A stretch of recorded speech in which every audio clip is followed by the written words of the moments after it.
Hey, welcome to a bonus episode of the Lutheran Cartographer. I'm your host, Nicholas Weber. So today we're going to do something a little different. This is a bonus episode, so you'll still hear your regular interview this coming Tuesday. Today I wanted to come to you and give you a trip report, do something a little different.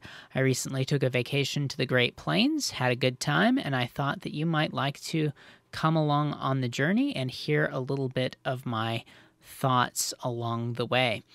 This is a new format for me, so your feedback is appreciated. You can reach out to me through the website, lutherancartographer.com/contact, or by reaching out to me on Twitter at NWCartography.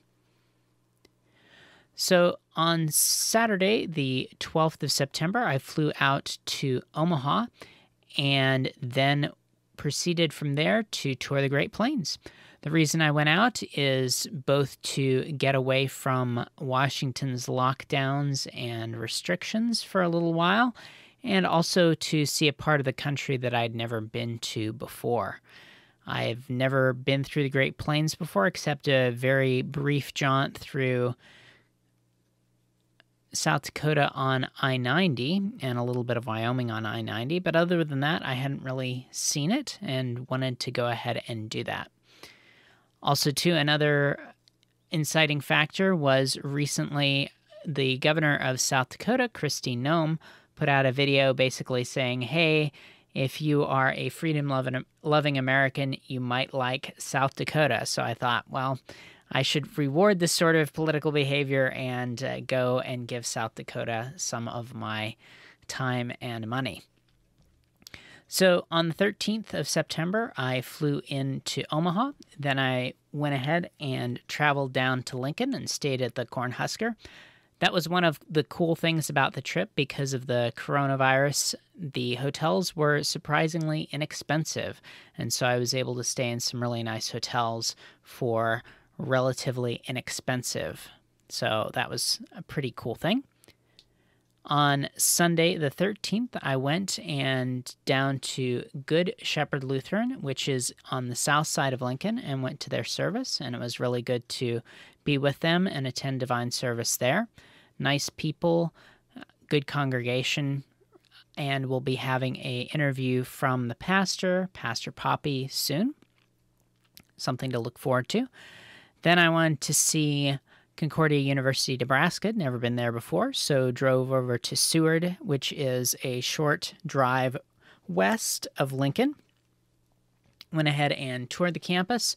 Went over to St. John's, and I wasn't there in time for divine service, but got the chance to talk to one of the pastors and one of the elders.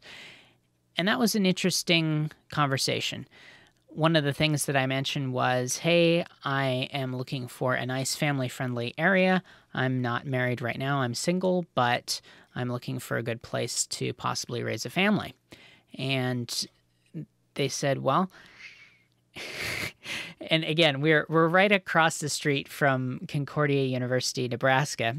They said, well, there's not much in the way of things for singles here, but if you go into Lincoln, there's singles there, which was interesting. I then went over and ate at the Mexican restaurant in Seward. Seward, by the way, was Lincoln's Secretary of State, so lots of rah-rah Civil War and all that stuff around that part of Nebraska, which was interesting. So went to La Cocina, the Mexican restaurant there in Seward. It wasn't particularly remarkable, but it was good. I'm going to go ahead and put links for the places that I went that were notable, and you can find that at the show notes page for this episode, which will be lutherancartographer.com/plains, like the Great Plains 2020. So lutherancartographer.com/plains 2020. One of the interesting things about being from Washington State is that people want to impress you. I mean, I'm sure that I would get this even more if I was somewhere from more notable yet, like New York or Los Angeles. But when I spoke with the hostess at the Mexican restaurant, she was impressed to hear that I was from Washington, and then immediately proceeded to tell me how they are doing protests, and they're also getting on board with a whole progressive thing, which I was one recurring theme, not of course from the pastors that I talked with, but with some of the locals I would talk with, is that there seemed to be some embarrassment about the fact that they were from a less well-known part of the country, and wanted to show that they were getting on board with the rest of the progressive agenda that the rest of the country, that the more urban areas or notable areas of the country are getting on board with, which was interesting for me. From my perspective, of course, I would like to get away from a lot of that, and so it was very interesting to hear people that are wanting to embrace that, or at least are embarrassed about their current situation. On Monday, I drove up to Sioux Falls, going through Sioux City, and had the chance to stop there in Sioux City, Iowa, and stopped at Calvary Lutheran Church there and talked with one of the pastors there about what life is like in Sioux City, and kind of got a better idea of what the area is like. I'll be interviewing him as well, and that's another episode to look forward to soon. So just passed through Sioux City and then went up to Sioux Falls, South Dakota, which is on the eastern side of the state, right near the border with Minnesota there, and stayed there in the downtown, and had the opportunity to see a couple different things that I think would be worth checking out. One of the things I did was go to the Courthouse Museum, which is a historical museum that goes through some of the different things in Sioux Falls history. I like local history museums. Usually they don't have the same amount of political fog and tilt to them that a history museum that reports on national events. Usually people are pretty reticent to put their own town in a bad light, so it's always interesting to get a nice perspective that isn't self-flagellating. And with that, there's also the Pertigue House and Museum, and it is a house of one of the leading men of Sioux Falls, and he donated his house to the city to be used as a museum. Also, the namesake of the town, Sioux Falls, is a really nice thing to check out. It's a nice park to walk through, see the falls. It's lit at night. It was very nice, and I'd recommend checking it out. Places to eat. There is Pho Thai downtown on Phillips Street, and that was a pretty cool place. They serve, as you would guess, both Vietnamese pho and some Vietnamese dishes, as well as Thai. So worth checking out. And then there's also the Phillips Avenue Diner, just a nice old-style diner. Good food and good shakes. Neat things to check out. I also went up on the hill and looked at the Catholic cathedral there, St. Joseph's, and it was really nice and had good stained glass. I especially enjoyed the sculpture of their Stations of the Cross. Whoever their artist was who did those did a really nice job. I went over and looked at one of the Lutheran churches that was on the Issues Etc. Find a Church page, which if you're traveling or you're looking to move, I highly recommend checking that out. Those churches on that list, you can usually rely on them being good, solid liturgical churches. And one of those was Christ Lutheran Church, where Pastor Nix is the pastor. Went over and talked with him what life is like in Sioux Falls, and there'll be an interview with him coming up on the show soon. So that's something to look forward to. Really enjoyed my conversation with him and learned some cool things about Sioux Falls. From Sioux Falls, I traveled north to Brookings, where you might remember in episode 31, I talked to Pastor Matt Worm, and he is the pastor there at Mount Calvary Lutheran. You can find that episode at lutherancartographer.com/31. 31.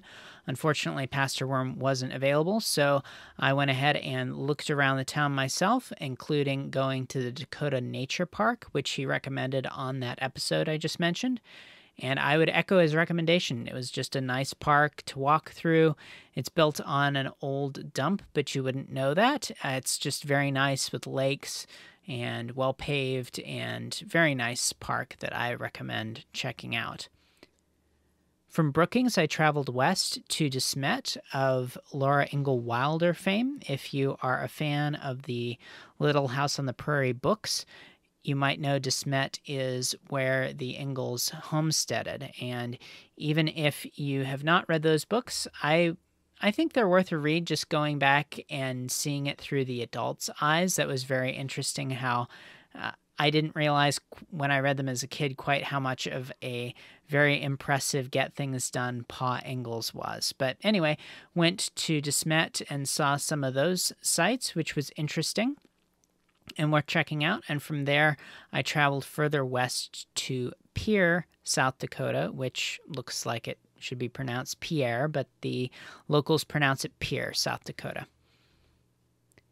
In Pierre, I caught up with one of my seminary buddies, got to talk with him about what life is like there, and then went further west to Rapid City.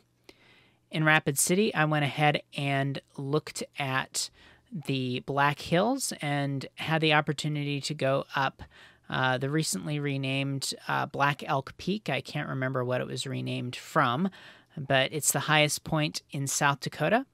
It's only a 3.1 mile hike in and out and 3.1 miles out then.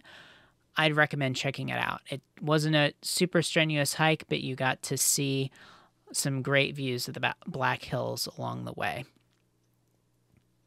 I also went over to the Crazy Horse Monument and saw that. A really interesting story of how a Polish orphan was the sculptor on that. That's actually still in progress and still being carved out. Korczak is the name of the sculptor. Really interesting story and interesting place. That's also, the Black Hills are also where the Mount Rushmore is, and I visited that about 10 years ago, and it was kind of one of those things where one visit was enough, so I didn't go back there. One thing that I recommend checking out while you are in Rapid City, if you're looking for places to eat, there was a called El Sombrero, and their chicken mole was very good. So I recommend checking that out if you enjoy Mexican food while you are in Rapid City. For Divine Service that Sunday, I went to a town right outside of Rapid City called Blackhawk to Divine Shepherd Lutheran Church. Pastor Nix had recommended that I go to that church and check it out, and was very good to worship with the saints there. And I will be having an episode with that pastor soon, I hope. We'll see if he's able to do an interview for the show. From there, I went to Deadwood, which is a town of infamy from a gold rush in 1876. Wild Bill Hickok was killed there, and it was definitely a tourist trap. I'm not sure I would recommend checking it out. The bus tour was hilariously bad and good and wonderful. It was basically if you've ever been on the Jungle Cruise in Disneyland with all the campy puns and crazy hijinks and harassment from the tour guide, you would have a good idea of what that bus tour was like. It was very funny and very interesting. I'm not sure I would make Deadwood a destination, but if you are in the Black Hills and don't mind and just feel like you want to be in an Old West sort of tourist trap, it's it's something to check out. From there, I went on to Casper and then went down to Cheyenne and then down to Colorado Springs.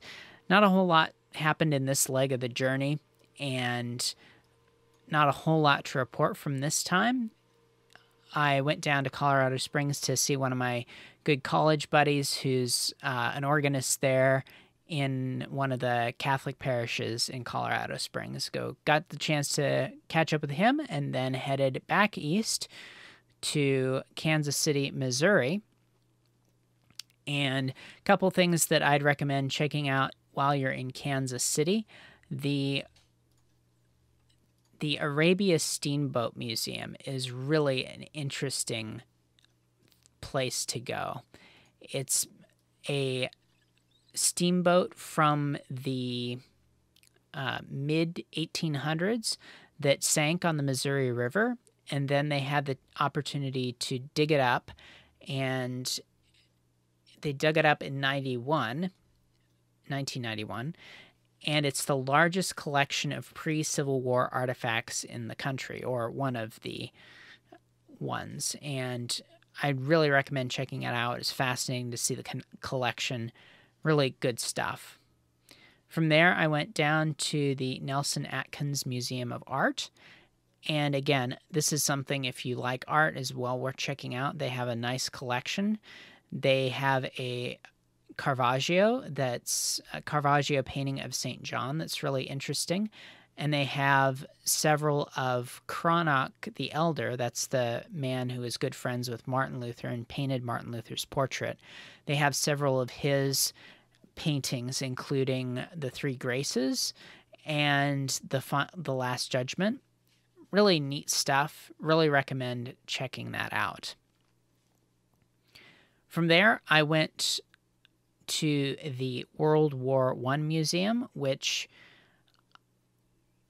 is emotionally taxing. World War I was certainly a meat grinder of a war without many clear good guys and bad guys, and it was emotionally taxing to be at that museum and just think of all the men who died over there, and then the events of the end of World War I with the U.S. getting involved on the British and French side, which then arguably led to the horrors of World War II, considering the peace agreement that Germany got out of that. So, and of course, the memorial, the History Museum itself is very, of course, rah-rah U.S., rah-rah allies, which, again, not something that's completely clear if you look at it through the lens of 100 years of hindsight. From there, went north to Omaha for the end of my journey and had just a few things to do in Omaha before I flew out. I went over to the St. Cecilia Catholic Cathedral, where there is a Martin Pazzi organ, which is a unique instrument because there is a part of it that's tuned in mean tone, which, if you're familiar with tuning systems, or even if you're not, generally speaking, with modern tunings, you can play in any key and they'll sound good. With a mean tone instrument, only the keys close to C generally sound good.